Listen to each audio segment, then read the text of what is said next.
You are a warrior. 321 status. What kind of vehicle is it? You are the very best your nation has to offer. 911. Multiple shots fired. They're asking you to lead. 5. We need a Bearcat. It's up to us. So 133. I need somebody who's got a visual on where the shooter is. You must be sound in mind, body, and spirit. 42, where's the officer down? I have a rescue helicopter that wants to land and help. This is the podcast that will make you the one. Copy, running eastbound. The one that will bring everyone back. Trouble, we have shots fired. Give me backup now. Because no one else is coming. We're going to have an officer shot. 100 block of East Street. Suspect is down. This is The Squad Room.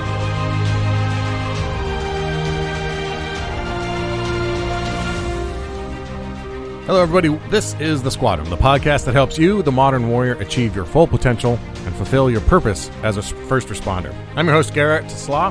We have a great show today with a fantastic guest. Before we get to the interview, I want to remind you that you can get more information on this episode and all our other episodes by going to our show notes and links at thesquadroom.net. You can also subscribe on iTunes and Stitcher. And, of course, follow me on social media on Instagram and Twitter at The Squad Room. We also have a Facebook group that I encourage you to go check out and search for, and we can get you signed up there too. Because our job is tougher than anything that can be put in a few words here. But if you want to start a conversation, reach out, ask a question, join our Facebook group, because that's a great place for us all to connect up. All right, before we get to our interview, I want to thank our two sponsors. First, this episode is brought to you by Blue Line Flex.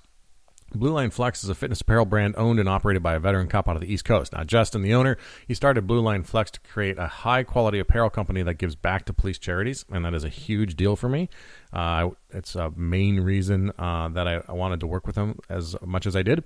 The Blue Line Flex t-shirts, they have this athletic shape and cut that are longer and allow for an easier concealed carry, but I also like it because they don't come untucked when you're wearing them under your uniform.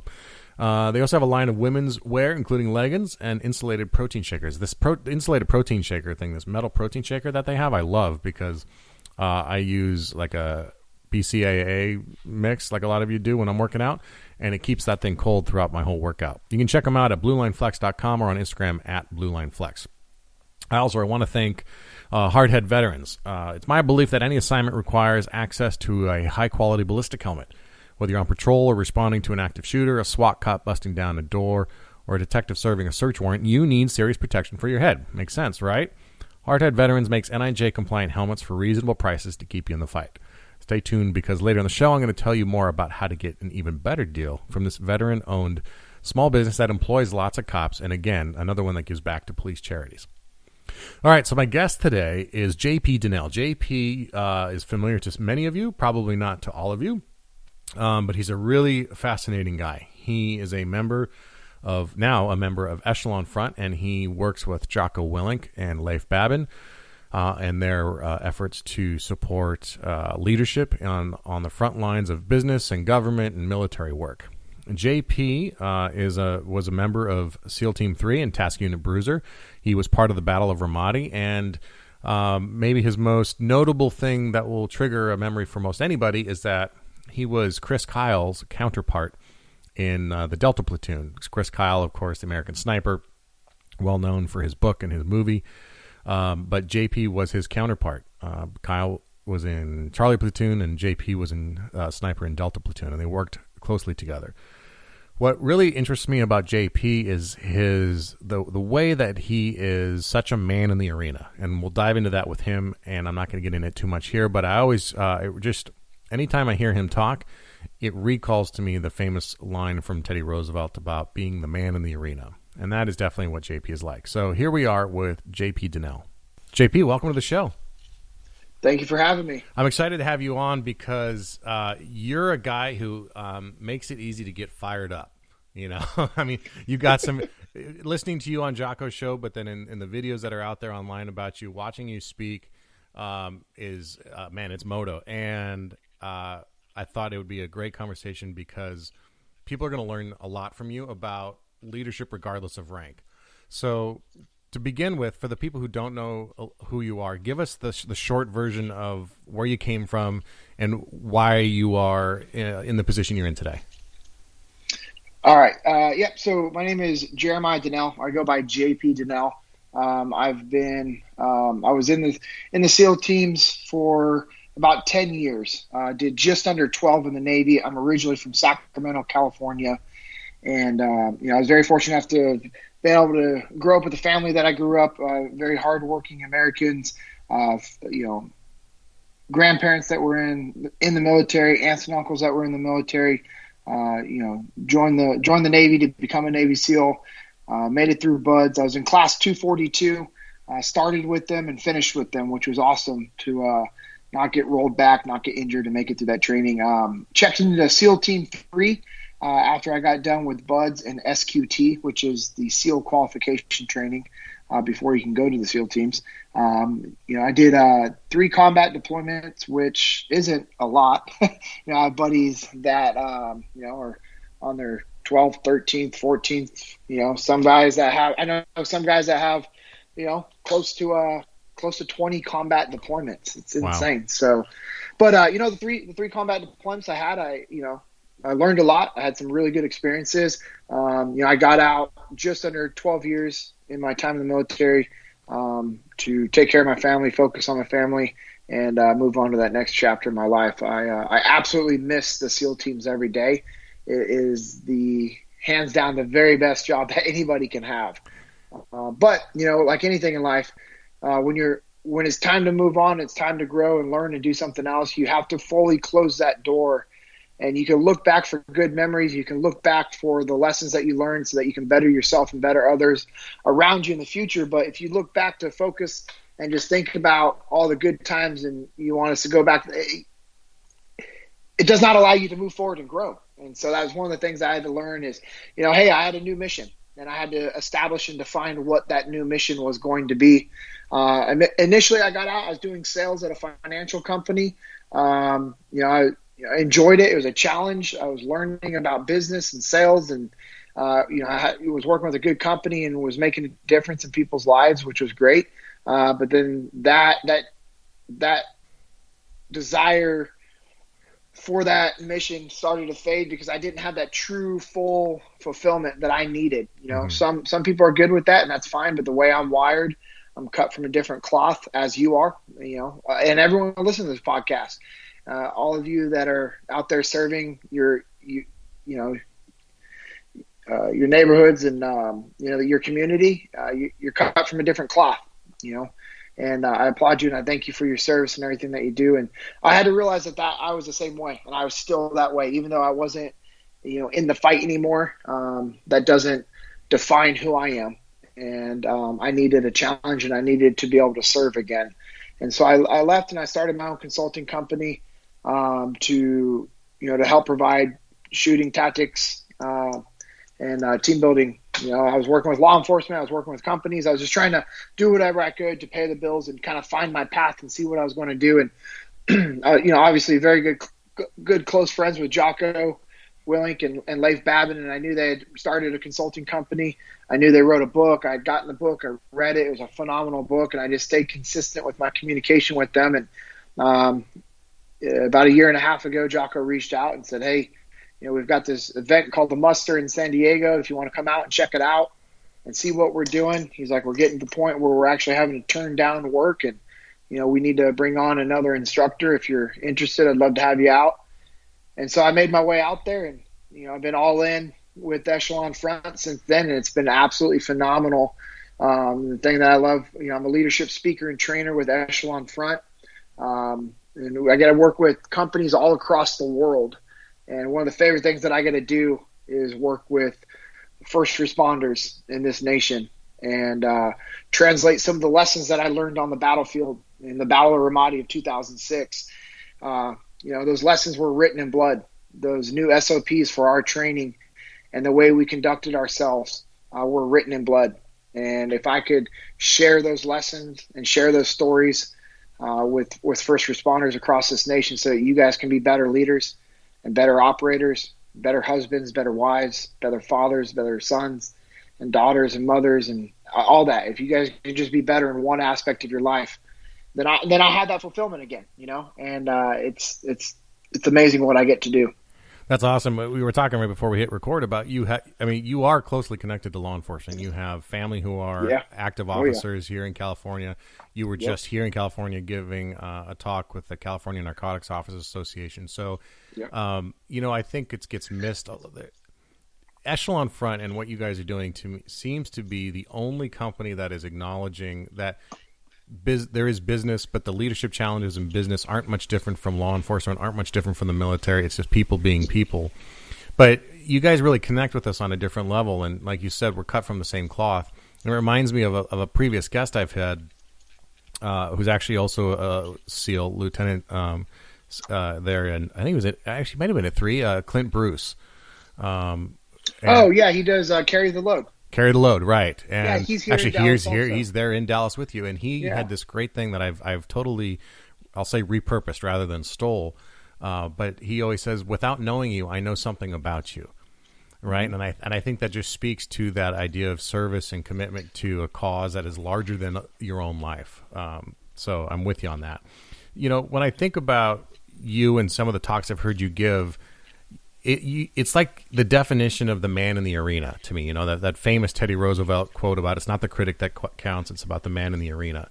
And some of the stories you tell are just about being that guy, right? I mean, you're in the thick of it and participating and active in this. What was the calling for you to be into the teams back? I mean, you said this elsewhere that this was all you ever wanted to do.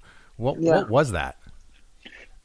It's what God designed me to do, and 100%. I don't care if somebody doesn't believe in God. I do. And I know who he designed me to be. Mm-hmm. And ever since I was a young boy, my grandmother always said when she prayed over the grandkids and prayed over it, she's like, Jeremiah, you will be a warrior in one way or another. And I'm not trying to claim to be some awesome warrior like that. I did great stuff in the SEAL teams. I don't like calling myself a warrior, but I like to know that I have that warrior mindset and heart inside of me. And that's all I've ever wanted. I mean, I was playing Navy SEALs when I was 6, 7, 8, 9 years old. Like my brother Corey and I, he's my best friend, we used to play Navy SEALs together. We would tie up my little sister in the garage, and she'd be the hostage that we were going to go rescue. And I was in elementary school, and I was building urban sniper hides in my garage. Like, I'm not kidding. Like, I would crack the garage door a little bit, and the garage was elevated up off the street, and I would crack it, and I would turn off all the lights in there, and I'd put mosquito netting hanging over there so you couldn't see through it, and I would scan and watch and do surveillance. Like, who does that at the age of 9 or 10? That's not normal. Come on.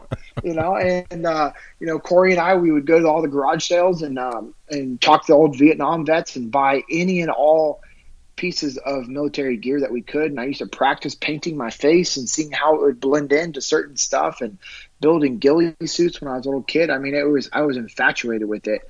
And, when I got into high school, obviously as you get older, you kind of sometimes lose sight of that because, teachers in high school, I mean, obviously I love teachers, but, some of them don't understand there's a bigger picture to stuff. And they tell you, oh, you got to do this, you got to do this, you got to go to college. No, you don't have to go to college. I never went to college, and I knew that college was not for me. And I understand that a college education is great if it has a purpose. And for me at that time, there was no college education that was going to give me purpose as to what I needed to do in my life. And my dad challenged me to join the military. And he's like, what about the SEAL teams, And that just started the path, And as soon as I committed to that's what I was going to do, there is no looking back, And the beautiful thing that my parents instilled into us is that you never allow another human being to dictate what you can and can't do. If you want to do it, do it. But guess what? It's going to take hard work. It's going to take dedication. And most importantly, it takes action. You actually have to go do it. You actually have to, I know we talked about this earlier, and, this is a good transition into it as what you said. It's, what do you accomplish from the sidelines in life? Absolutely nothing. If you want to win the game, you actually have to set foot on the field and play. And that's what I knew I had to do. And that's what we did in the military. When we deployed to Ramadi in 2006, the task unit that we were replacing told us, if you go into this area, you will get almost all your guys wounded or killed. This is enemy-held terrain. And our bosses were like, okay, that's where we're going. not because they wanted us to be injured or killed, or you never want to lose a guy. You never want a guy to get injured. But if you're going to win an unwinnable situation, which that's what Ramadi was, we were told it was an unwinnable situation, all but lost. If you're going to do something, you have to take action. Sitting around talking about stuff does absolutely nothing. Come up with a game plan that's somewhat effective and go put in the work and adapt and overcome and work through it and change your strategy and change your tactics that is dictated by your current situation, but go put the work in. Quit talking about it. There's a correlation there, I think, between you growing up and deciding to go into the teams or wanting to go into teams. We have a lot of listeners who are either new officers or aspiring officers, even into high school, who are looking at this as a career. And though certainly not as intense as buds, I want to ask you about that moment where, like you say, get off the sideline, but you sign up, but then you decide you're going to go test and try and make it through buds. What was that self-talk process like? Did you have a really strong sense of confidence in yourself already at that point, or was it a gradual progression? Well, yeah, I know what you meant by that, but I'll kind of correct you. There was never a point that I said, I'm going to try this. I'm going to do this. There was never any doubt in my mind. No, that's an important point. Yeah. I'm going to try this. I'm going to see how this works out. You're going to do this. Well, I think if you go into life with that mindset, hey, I'm going to try this out. Well, you're giving yourself the out that it's like, hey, well, if this doesn't work, you know what? I tried it. I did my best. Well, that doesn't do anything for you. That's not going to get you through it. And so I remember I was in boot camp, and the SEAL motivators came in to our division, and they dropped everybody down into the push-up position. They're like, all right, all the SEAL wannabes, stand up. And that was for all the guys that had the contracts to become a SEAL. And so, or hey, if you decide you think you want to try out to become a Navy SEAL, stand up. And all these guys stand up, and I stay in the push-up position. Well, I had a contract, so they're going through the list like Dinnell, like, oh yeah. I'm like, why aren't you standing up? And I said, because I'm not a wannabe, I'm a gonna be. It's what I'm going to do. And I mean, I'm only 18 at that time, and I'm in boot camp, and these are SEALs that are doing this, and I had that confidence. I wasn't cocky, but I was confident. Like, I'm not coming into this to try something. I'm going to do it. And I remember like looking at them. I'm like, wow, this is going to go one of two ways. They're going to just beat me down. And you know what? Both of them, they just nodded their head at me, and they're like, check, roger that. Nice. We'll see you at the pool. So, all right, Yeah. And I just started the path. And I remember going through training. That was just a mindset. And I had that. I remember when I was in Buds, one of my buddies, Ray Mendoza, he's a phenomenal team guy. He actually does consulting for Hollywood and does some production stuff now. He was actually in the movie Act of Valor. And so, anyways, I remember going through Buds, and he was in my class, and he had been in Buds before, and he got all the way to third phase. He was getting close to graduation, and he got dropped from training for whatever reason. And he came back, and I was talking to him about it, and he used to call me Baby D because I was the youngest guy, and I was, pretty small at the time. I was about 135 pounds and a little skinny little kid. And he was talking to me about the fact that, he's like, I don't allow other people to dictate what I do. He's like, I'm going to make it through this training, and I'm going to be a SEAL. And I said, we talked about the fact that I had that same mindset. My parents always told us, the same thing. And, he's like, dude, these instructors are no better than us. They breathe the same oxygen we breathe. They just went through training at an earlier date and time. And that's always stuck with me. And I knew that, but it was awesome hearing that from somebody that I looked up to and I respected. And it was like confirmation that, hey, all right, I got my mind right. I'm on the right path. Let's do this. I think that's an important distinction, and I'm glad you corrected me that it's a gonna do, not a want to do. It reminds me of my own process going into the academy. I was in my late 20s before I started this career in public service, and I was a marketing executive, ran my own department, had my own employees, had an assistant, and I walked into my boss's office with 2 weeks' notice and said, I'm starting the police academy in 2 weeks. and I quit my job. I was working in the film and music industry, which isn't exactly pro-law enforcement, and basically burned those bridges. And there I was on day one of the academy again in push-up position going like, this is it. I got no other option, so I can't quit. You know? Yeah, it's not, I mean, you burn those bridges in an industry that you have the potential to make some really good money. Yeah. And it just shows that you are cut from a different cloth. You know, you hear about, law enforcement officers that are, walk away from gigs like you because they're like, I'm tired of the bullshit. I'm tired of society. And, and the thing I got super emotional on Wednesday when I was working with a police department. I worked with the California Narcotics Officers Association, and the next day I worked with a police department kind of close to that area. And we're doing Q&A and we're talking, and I get emotional when I think about what you guys have to go through every single day. And I hope everyone listening to this podcast understands and realizes that you guys are the barrier for society. If you guys decide to not do what you do, society falls apart. You are the wall that keeps us together. You guys, you're that protection. And people want to say, oh yeah, whatever, bring it, I'm ready, blah, blah, blah. They don't understand what actual violence and war and evil looks like. They have no idea. Sure. Truly no idea. I agree. And we've looked at evil in the eye. We've experienced it. And I've put some of my best friends in the ground that fought because of those beliefs. I buried my roommates. And people don't understand what's going to happen if what you guys do falls apart. So you have to hold the line. You have to maintain the standards that you guys have, and you need to raise those standards, and you need to hold each other accountable. And everybody needs to take ownership of what your responsibilities are. And that comes down to leadership, individual leadership at every level. And people don't understand what taking ownership means. Most of the time people think, oh, it's, hey, I screwed up, that's my fault. No, taking ownership is meaning that you take ownership of everything that affects your mission. You take ownership of the problems and the solutions. You don't make excuses as to, oh, well, the weather screwed this up. Well, maybe you should have been a little more proactive to study the weather in that region, or maybe you should have looked at the forecast, or maybe you should have invested into some better gear or tactics or techniques that you can actually do during those bad situations of weather. Mm-hmm.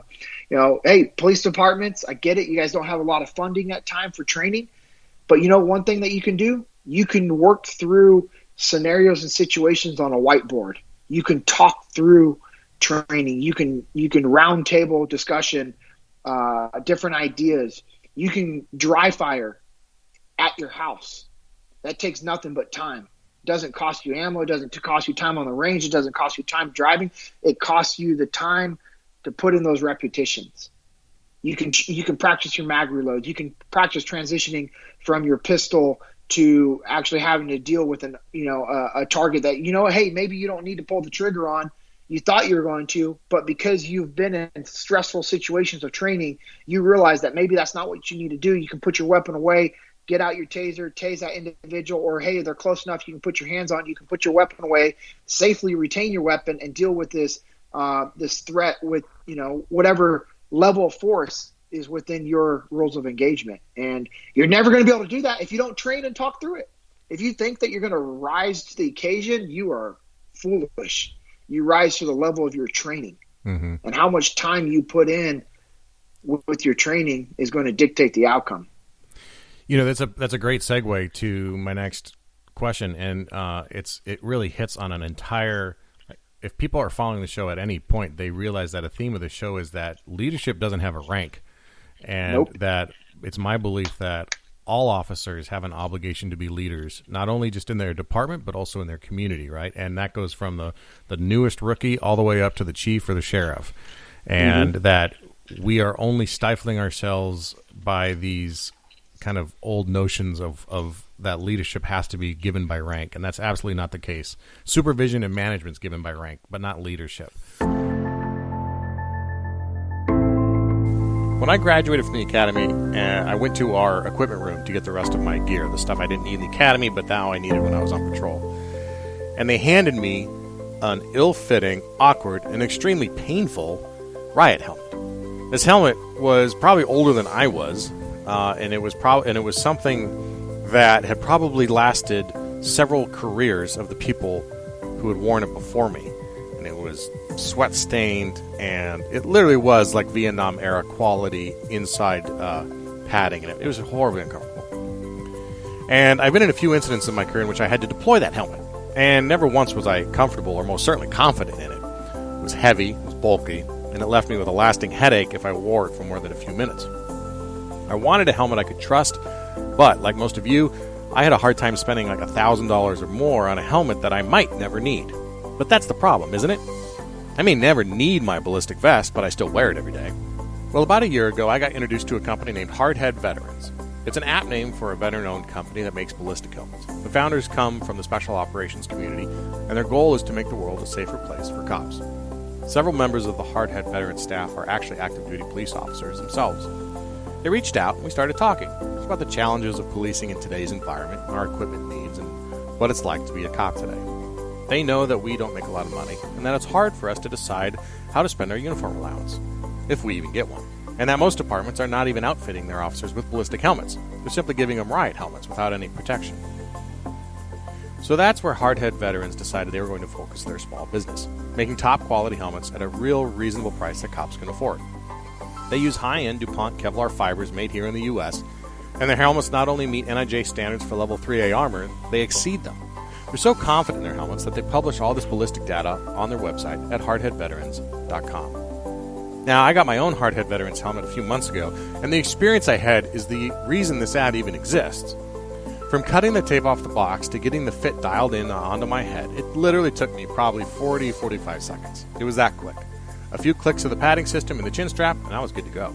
With my last helmet, the one that the department gave me, I spent, I think, 40 minutes and about $100 buying an aftermarket padding system that I had to wedge in there and cut pieces off because it just didn't fit. And though it made the helmet softer, it still was tight. That's not the case here. The helmet's really light too, and then the above-the-ear models come with all the modern attachment adapters that allow you to strap on NVGs or comm systems. And for those of you in SWAT assignments, this is really a perfect helmet. Everything you need to operate without the $1,000 or $1,200 price tag. Their helmets come with a 10-year warranty, and they offer a bulk purchase discount, so if you're in charge of purchasing at your department, make sure they know that we sent you over. For anyone who wants to purchase this helmet on their own, use the code SQUADROOM, all one word, to get $20 off. Check them out at hardheadveterans.com and use that coupon code SQUADROOM to get $20 off your purchase. All right, back to the show.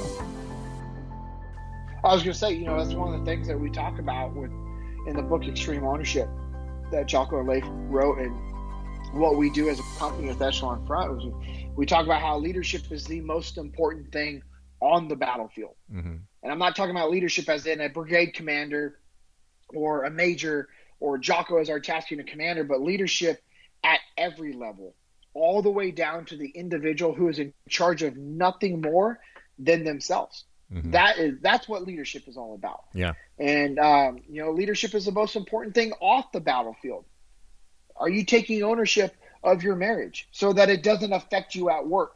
Are you taking ownership of all the stuff that goes on at work so that it doesn't affect your home life and your family? You have to find that balance. You have to own everything. You have to be a leader that knows, hey, when to step up and say something. And, you have the ability to inspire those around you by your attitude. Your attitude is contagious, whether it's negative or positive. Mm-hmm. You get to decide which it is. Yeah, and I love this idea too of ownership not being just reactive and owning the problem or the result, but being proactive and owning the opportunity, yes, right, to make an effect there. You were a young sniper out at training when you got your first introduction to this direct idea from Jocko. Can you tell us that story? Yeah, so we were doing our first block of training. We were headed out to Nyland to do our land warfare training, and Jocko talked to our whole task unit and then about taking ownership of everything, what that meant and what he expected of us. And then he talked to us as individuals. And I remember Jocko said, hey, JP, you're the youngest and most junior ranking guy in this task unit. That means nothing to me. You have energy, you have passion, you push everybody around you to go harder, to train harder, to be better. Your attitude is contagious. I want you to step up and lead. I want you to step up and take ownership of everything that affects you as a sniper, as a machine gunner, as a point man, as a member of your platoon, and as a member of this task unit. Take ownership of everything and take us to the next level. But then to add to that, he didn't just say that, which is awesome. It's like, hey, cool. Hey, my boss's boss is telling me to own everything, to be more aggressive. I'm like, Roger, I've never had a point in my life where someone's like, I need you to be a little more aggressive. It's usually, hey, throttle back a little bit, bud. And, so now this phenomenal leader that everybody respected is telling you, hey, own it. I want you to own it. Take it to the next level. And then he said, you're going to screw up and you're going to make mistakes. And that's okay, because we're here to mitigate those, and we're here to, guide you and mentor you and teach you and train you. But if you don't own it, you don't take risks, you'll never grow as a leader. And that was incredibly impactful for that to be coming from my leadership. You can't expect people to take ownership if you don't give them ownership, especially if you're in everything from regular corporate to military to law enforcement to firefighters, because people understand the chain of command and they confuse what the chain of command is there truly for. And they don't think that they should step up and lead because, hey, guess what? That's my boss's job. He's going to do that.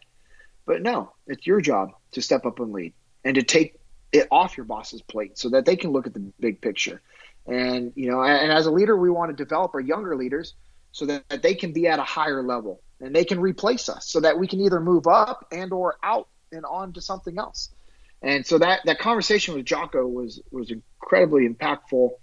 And yeah, I had just turned 23 before we deployed to Ramadi, and I was our lead sniper and point man. And I was put in a position of leadership on that deployment. I was our leading petty officer when myself and a handful of guys and an interpreter went out east to a little forward operating base called Camp Corregidor.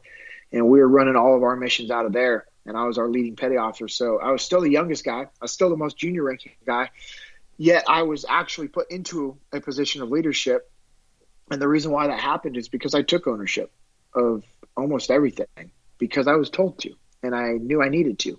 And that changed the game for me. And it was cool because on that deployment, it didn't change anything because the guys were still the guys and we did everything together. I was just in that position of leadership, but it wasn't like JP was making all the calls and decisions.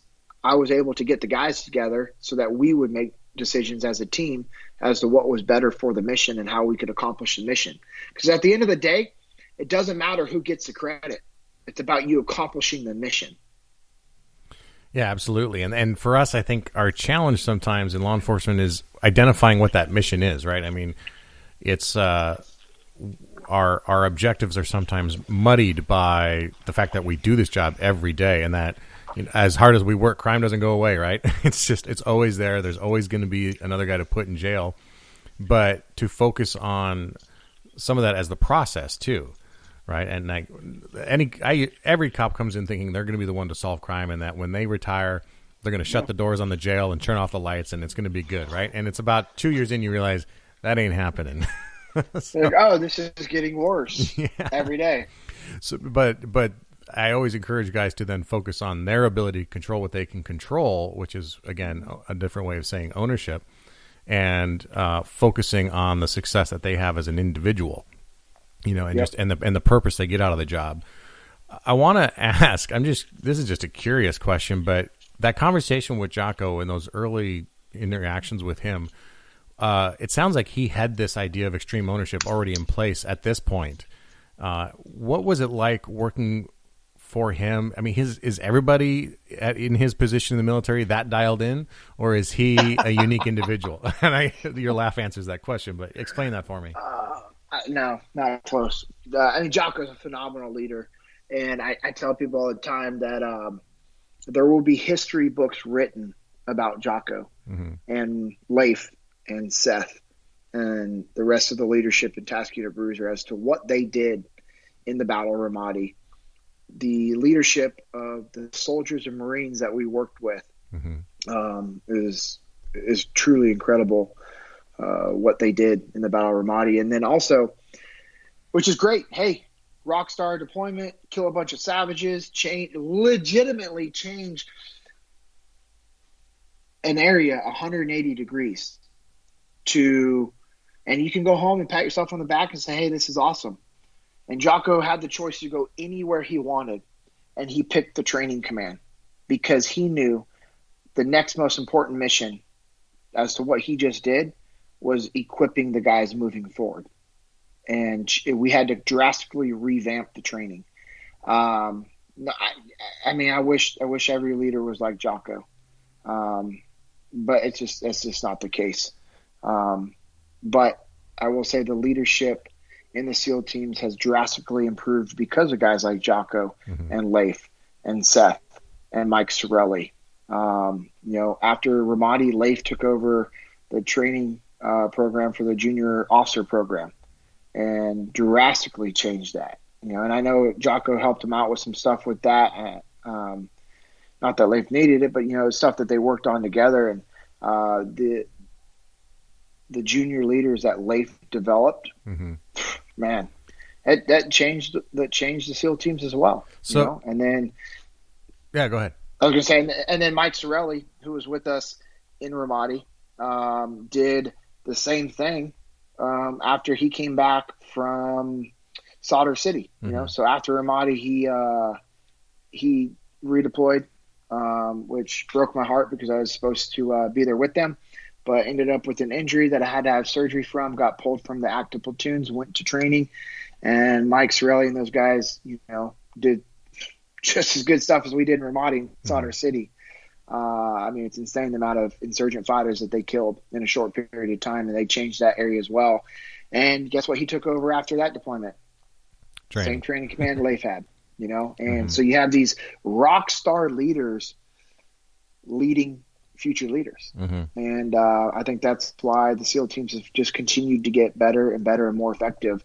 But of course. There's the bottom of the barrel in every unit and organization, unfortunately. We have a lot, as much as we have young guys listening who want to be cops or are young cops, we also have chiefs, sheriffs, high-ranking people in organizations here. And I think this is an interesting question to ask for someone in your direct position was, if I asked Jocko directly what he made him successful with you and the guys, he probably too humble to really talk about his strengths. But from your perspective, that's what made him. I was going to say it would be his humility. That's what made him a phenomenal leader. And so how did he translate that? I think this is a good lesson for command staff and executives or even frontline sergeants like me. How does he translate that into the actions he would do in front of you to show those things? He was in the game. He led by example. And he never asked you to do something that he wouldn't do himself or had not done himself. Yeah. He didn't hold you to a higher standard than he held himself. So whatever he was telling you needed to be done, he was doing it himself. And he pushed himself. Look at the fact that what he does every single day as far as waking up early and getting that workout in. There's no excuses to be done. And the only time he doesn't get that workout in is because there's something that is much more of a priority, but then he'll still get that workout in done. So he was physically fit at an extremely high level, incredibly intelligent, was always reading and studying and, studying individuals, studying their behaviors, studying how they learned, how they communicated so that he could communicate to you in the way that was most effective for you. So that way you understood exactly what you need to do because, he was proactive with that. Instead of just oh, my guys don't get it, they don't listen to me. It was no, actually, guess what? I'm going to change the way I communicate so that my guys do listen and do learn and do, take ownership. And he was building relationships up the chain of command, building relationships down the chain of command. We'd be on a shooting trip. We'd be shooting hundreds of thousands of rounds. And guess who was sitting next to you picking up brass on the range? Jocko. He went to every training trip, not just the good ones, but he went to every block of training. He did everything with the guys. That certainly is. That's like the definition of lead by example, then, isn't it? Yeah. Go. No, if you had something else to add to that, go ahead. I was just going to say that's exactly what it was like, And guess what? When Jocko was doing that, Guess what it forced Leif and Seth and Mike and the other junior leaders to do? Those junior officers. Do the same thing. Be like Jocko. Mm-hmm. And so when my platoon commander, Seth Stone, is doing that, what do you think I want to do? Yeah. And so it just trickled down. That attitude is contagious. Mm-hmm. You know, one of the things that I sometimes have conversations with, and I mean, by that I mean I sometimes butt heads with people I work with about this idea, but it's my belief that people want to be part of a high-performing team and that they want to be held to a high standard, that they want to be pushed a little, just slightly beyond their comfort zone. And I don't mean in a taskmaster sort of way, but they want to feel like they're doing something that's above and beyond the norm.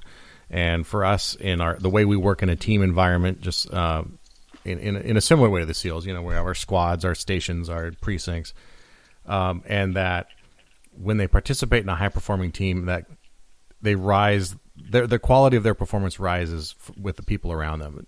Do you find that to be true? Yes, because you are a direct reflection of the people you surround yourself with. You're a direct reflection of your thoughts, mm-hmm. of what you put into your mind. You wake up saying, hey, it's going to be a crappy day. Well, guess what that day is going to be? It's going to be crappy.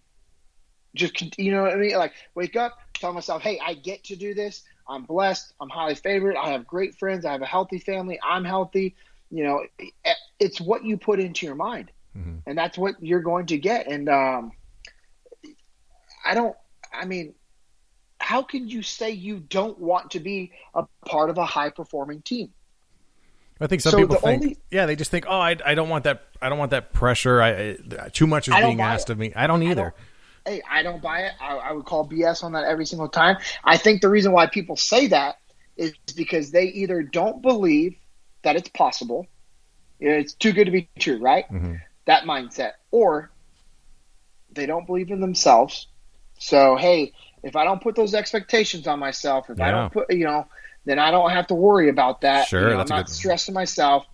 Or there's something mentally ill with them, because I'm not being rude, but serious. Like, right. I think someone would have to have a legitimate mental illness if they were to be honest and say, I don't want to be a part of a high performing team that is doing good stuff and making a difference. Mm-hmm. Who wouldn't want to be, so you're telling me that you don't want your life to be better. Yeah. You're telling me that you don't want your relationships to be better. You're telling me that you don't want your bank account to be better. You're telling me that you don't want to make an impact in society. You don't want to make an impact in your community. Come on. You can't tell me that that's not something that somebody wants to be able to do. Sure. Kind of related to that, and it was a question I had prepped, and then it's ironic because you're wearing the T-shirt. But this phrase, default aggressive, right? Yes. Which I think we all gravitate towards. But, with policing being seen as overly aggressive or, in some ways or in some communities, how do you translate that actionable message for law enforcement? Or is there a difference? No, this is not towards people. The mindset of default aggressive is not towards people. It's towards getting stuff done, towards accomplishing your goals, getting those tasks done, taking the fight to your enemy, and whatever your enemy is, whether it's time, budget, gear, training. You guys have a legitimate enemy that you're dealing with. We have a legitimate enemy that we're dealing with. And it doesn't mean that you fear the enemy. You just respect your enemy, knowing what your competitors are capable of. Hey, you take the high ground before the enemy can take the high ground. You flank before you're flanked. It's just being proactive to getting stuff done, realizing that competition is a great thing. But it's not towards people. You want to be aggressive, but you don't want to be overbearing. I'm glad you clarified that and pointed that out, because I think that there is a direct application to what we do, but it can be misapplied. We sometimes 100%. Yeah. So you touched on this a little bit ago, but I want to bring it back because I see this. I always talk about and think a lot about transitions, how we go through different points in our life, and you mentioned getting hurt and getting pulled off the team that was about to go out for deployment, and how you had a conversation about how your mission had changed and how the mission evolves for you as a person. And I see that as we grow through our careers, maybe as we promote, maybe as we retire, or maybe as some of us decide we can't do this as a career for 30 years, we need to go do something else. But people who leave seem to struggle with this idea of lacking the purpose that we get from our job. And I think that's so common. We know it's so common with our partners in the military too. When they transition out of the military, this lack of purpose that their lives go through. What was that experience like for you, and what was that conversation like? Man, it was horrible when I didn't find my new mission. When I got transferred out of the platoon into TRADET, which is our training detachment, and I know you've got to get going, so we're going to do this podcast again. We'll do like a second phase to this, but I think we can close out on this. You have to redefine what your mission is, and you have to be honest with yourself to realize that your mission is going to change. And there's nothing wrong with your mission changing. You just have to redefine what your new mission is and get to work. And Jocko talked to me when I was at TRADET because I wasn't in a good mood. I was not happy that I was not being in a platoon, going back and killing bad guys again. I was very effective at what I did, and that's all I wanted to go do again. And Jocko talked to me and he told me, it's like, JP, your mission has changed. As much as I would love to have you overseas killing bad people, trust me, that's what I want you to be doing. I need you as an instructor. Your mission has changed. You are now an instructor, and your mission is to equip these guys that are headed overseas to be as trained as possible at the absolute highest level. There's no excuses for them not to receive the best training of their life. And then when I got out of the military, and I will say that changed my mindset to where I loved what I did. I absolutely loved it. The thing I love the most in life is being deployed and being at war and being in gunfights. I love that. I absolutely love it. And second to that is training, and is being able to bring people to a higher level and have them be as effective as possible. So with what I do with Echelon Front, I'm very blessed and lucky to be able to do that, because in essence, that's what I do now. I'm a leadership instructor and trainer, and I'm also our director of tactical training programs. And I'm able to put together training for companies to where they understand and apply these leadership principles. And that's what we do at the muster, and that's what we do at Roll Call. We have an event called a Roll Call that's coming up that is just for first responders. Mm-hmm. It's only for law enforcement and firefighters and government personnel and medics and and active duty military. That's what we're doing this training for, is for your guys' community to make sure you guys are equipped. And when I got out, I didn't have that mission, like I briefly talked about earlier. I didn't have that true purpose, and that I didn't take the time to define what I needed to be doing. But now that I have that, it's awesome. That is. And the roll call you speak of, it's September 21st of this year in Dallas. That's the first one. It sounds like there's already going to be more. I know people who are going to it, and I'm bummed, or disappointed isn't even the right word for why I'm not going to be there this one, but I'll be there at the next one, I hope. JP, I appreciate your time. That is a great place to end on. Real quick, where can people find you on social media if they want to track you down? So if you want to talk to us about us coming in and talking and working with your companies, echelonfront.com, echelonfront.com. And then on social media, it's all the same, whether it's Twitter, Facebook, or Instagram. I'm mostly active on Instagram, so send me a message. We can communicate that way. If you have questions or if you need help with anything, reach out. But it's all at JP Dinnell. So JP Dinnell. And again, just reach out if there's anything I can do. And to all those that are listening that have put the uniform on to serve your communities, I cannot thank you enough for what you do every single day. Continue doing what you're doing. Stay in the fight. Keep the faith. and realize the fight that you're fighting right now is a long-term battle. You have to have that tactical patience and have that vision for the long run. But hold the line, because nobody else is going to be able to do it. That's great. I love that. Thank you, man. Appreciate you being here. I will put show notes up for everyone so that they can go to thesquadroom.net to find your links for everything if they're driving around or not able to write it down right now. Cool. We'll make sure they can track you down. And I'm definitely going to take you up on that second podcast offer. You threw it out there, so I'm going to grab it right now. Hey, do it. Let's get it. Let's book it. All right. Thanks, man. Thanks for your time today. Have a great day. Thank you for your service. All right, thanks for listening to The Squad Room. If you like what you heard today, if you got something out of this conversation with JP, please consider leaving a review on iTunes if you haven't already. If you're able to leave a note, too, and let people know what you like about the show, that's great. I read each of them, and it does actually really help spread the word about the show. If you heard something today that you know a friend or a loved one needs to hear, or you think some partners need to hear, please tell them about the show. You can go to thesquadroom.net and email this episode directly to someone. Now, to keep up to date, you can text The Squad Room to 44222 to get signed up for our mailing list directly from your phone. And you can also, of course, follow me on Instagram and Twitter at The Squad Room.